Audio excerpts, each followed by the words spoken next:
Hello students, in today's video we are going to learn about least distance of distinct vision.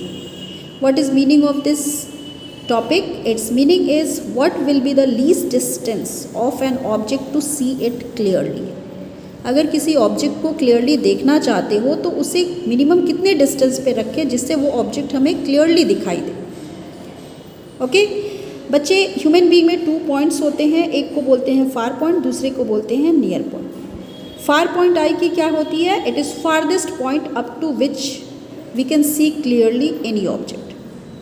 Means सबसे दूर की point जहाँ तक आपकी आई ऑब्जेक्ट को क्लियरली देख सकती है उसे फार पॉइंट ऑफ द आई कहा जाता है.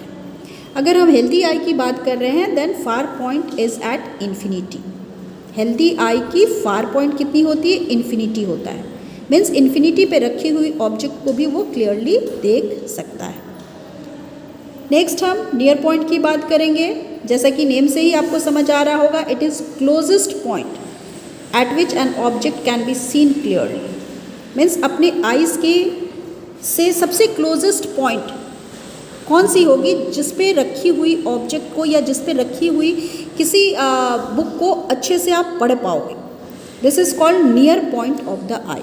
उसे आई का नियर पॉइंट कहेंगे.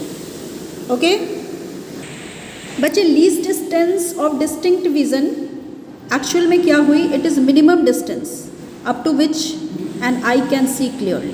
ये हम मिनिमम लीस्ट, देखो बच्चे लिखा हुआ least. Least means minimum distance जहाँ तक आपकी आई किसी ऑब्जेक्ट को क्लियरली देख सकती है. ओके ह्यूमन आई की बात करें, अगर नॉर्मल आपकी हेल्दी आई है, एट दैट टाइम आपकी least distance of distinct vision होगी 25 सेंटीमीटर फ्रॉम द आई. इसका क्या मीनिंग हुआ बच्चे? सपोज़ कीजिए आप किसी बुक को रीड कर रहे हो एंड उस बुक को आपने 25 सेंटीमीटर की डिस्टेंस पे रखा है अपनी आई से, तो वो आपको क्लियरली विजिबल होगा. लेकिन अगर आप 25 सेंटीमीटर से नियर लेके जाओगे, सपोज़ कीजिए आपने अपनी बुक को क्या किया है, 25 सेंटीमीटर अपनी आई से 25 सेंटीमीटर के डिस्टेंस से कम पे रखा है और उस बुक को रीड कर रहे हो. एट दैट टाइम क्या होगा? आपकी आई पे एक फोर्स अप्लाई होगा, मीन्स आई में स्ट्रेन होगा. ठीक है, आई में पेन होने लगेगा. ओके तो अगर आप बुक को अच्छे से पढ़ना चाहते हो तो उसको अपनी आई से 25 सेंटीमीटर की डिस्टेंस पे ही रखना चाहिए. ये मैं हेल्दी आई की बात कर रही हूँ. बट अगर आपकी आई में कोई डिफेक्ट है तो मे बी आपको अपनी बुक 25 सेंटीमीटर से पास लाना पड़ेगा. ठीक है, तो ये जो डिस्टेंसेस हैं वो एज के साथ चेंज भी होते रहते हैं, वेरी करते हैं, पर्सन टू पर्सन भी वेरी करते हैं. बट एक नॉर्मल आई की जो लीस्ट डिस्टेंस है डिस्टिंक्ट विजन की वो होगी 25 सेंटीमीटर एंड फार पॉइंट क्या होगा? इन्फिनिटी. ओके नेक्स्ट हम आईज़ की कुछ डिफेक्ट के बारे में पढ़ते हैं. First is myopia.